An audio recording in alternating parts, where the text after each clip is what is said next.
बुद्ध कहते हैं, जो हम सोचते हैं वही परिणाम बनते हैं। अच्छे विचार अच्छे परिणामों को जन्म देते हैं, बुरे विचार बुरे परिणामों को। यही प्रकृति का नियम है। व्यक्ति का सबसे बड़ा शत्रु उसका अपना मन है, जो जिधर चाहे जो चाहे उस व्यक्ति से अनुचित कार्य करवा सकता है। इतनी गूढ़ बातें कितने साधारण प्रकार से बताई आपके इस भिक्षु ने। कौशल नरेश, ये भिक्षु अहिंसक है।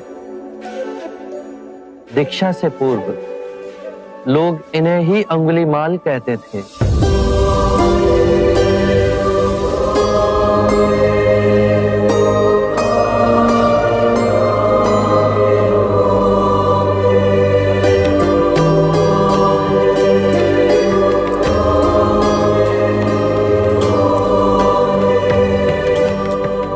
हमने आज तक सुना था कि एक हत्यारा साधु बन सकता है, पर आज अपनी आंखों से देख हमारा रोम रोम सिहर उठा। अंगुलीमाल, हम तुम्हें जीवन दान और स्वतंत्रता देते हैं। महाराज, आप दयालु हैं। नहीं, दया और करुणा की मूर्ति तो स्वयं शाक्य मुनि गौतम बुद्ध।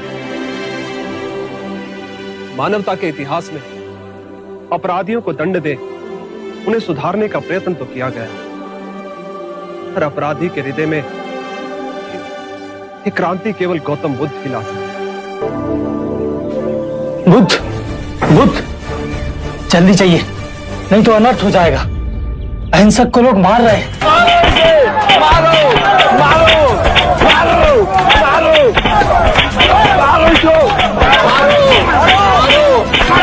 उंगली मार, अपने आप को भिक्षु का चोला पहन भिक्षु समझता है। मारो जब तक इसके प्राण नहीं निकल जाते।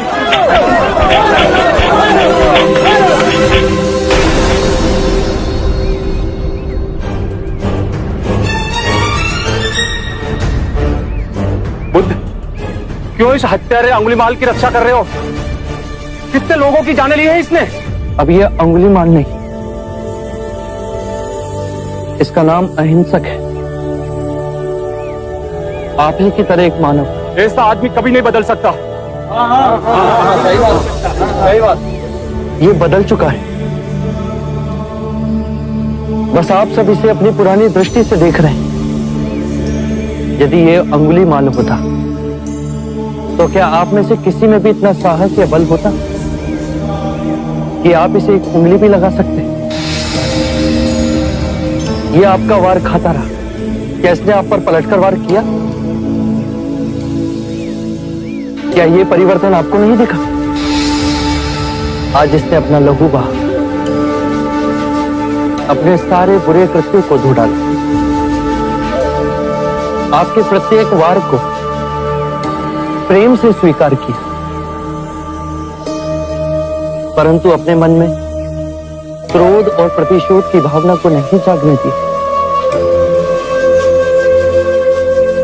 ये तो बदल गया, अब आप कब बदलोगे? ये परिवर्तन मैंने स्वयं देखा है बुद्ध। आप में से कौन ऐसा है जो दूसरों के दुख में दुखी हो, दूसरों की पीड़ा सहन ना हो तो उसे हर प्रकार की सहायता करे? ये इस भिक्षु ने किया है। पिछले सप्ताह एक व्यापारी अपनी पत्नी को लेकर जा रहा था। उसकी पत्नी प्रसव पीड़ा में व्याकुल थी। मैं भी दौड़ी दौड़ी गई थी।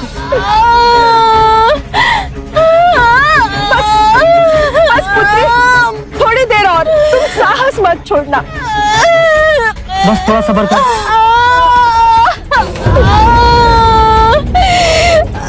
ये कैसे चित? प्रभु, इस धन्यवाद में कौन हमारी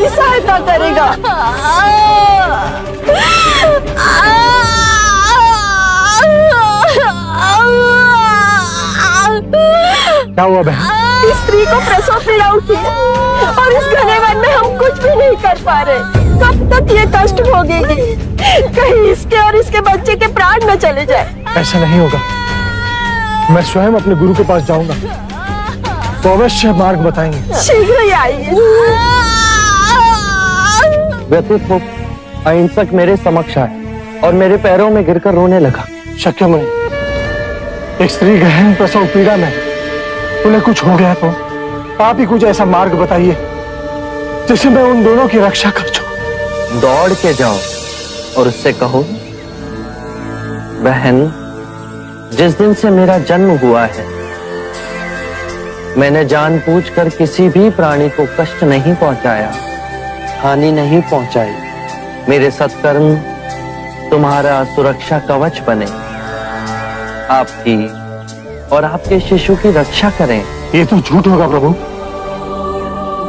सत्य तो यह है कि मैंने आज तक बहुत से प्राणियों को कष्ट पहुंचाया है। अगर मैंने ऐसा कहा तो वो माता और शिशु तुरंत ही प्राण त्याग देंगे। तो तुरंत जाओ और स्त्री से कहो कि जिस दिन से मेरा धर्म में पुनर्जन्म हुआ है उस दिन से मैंने किसी भी प्राणी को कष्ट नहीं पहुंचाया, हानि नहीं पहुंचाई। मेरे सत्कर्म आपका सुरक्षा कवच बने और आपकी और आपके शिशु की रक्षा करें। मेरे निम्न सत्कर्म उन्हें बचा लेंगे। अवश्य। ये तुम्हारी अपनी कमाई है, या तो इसे तुम स्वयं के लिए बचा के रखो या किसी पराये के लिए त्याग कर दो। अपने कमाए सत्कर्म को किसी पराये पर न्योछावर करने के लिए अहिंसक ने एक क्षण नहीं सोचा। धीरज, हे भगवान, सहायता कर हमारी। थोड़ी देर और बच्चा। बस पुत्री। बहन, जिस क्षण से मैं भिक्षु बना उसके पश्चात मैंने कोई ऐसे कर्म नहीं किए जिससे कोई प्राणी को हानि पहुंचे या कोई कष्ट पहुंचे। मेरे सब कर्म आपके लिए सुरक्षा कवच बने, आप दोनों की रक्षा करें।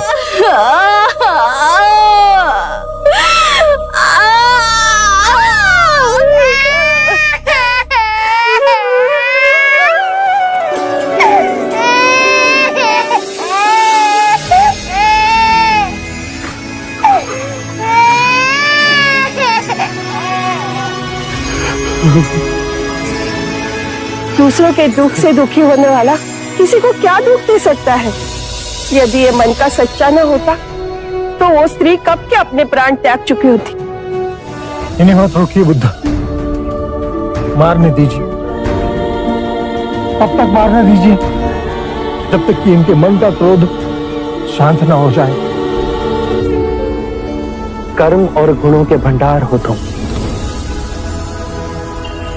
आज तुमने अपने नाम अहिंसक को पूर्ण रूप से जिया है। बुद्ध सत्य कह रहे हैं। अहिंसक बदल चुका है। हम सब गलत थे, हमें क्षमा कर दीजिए।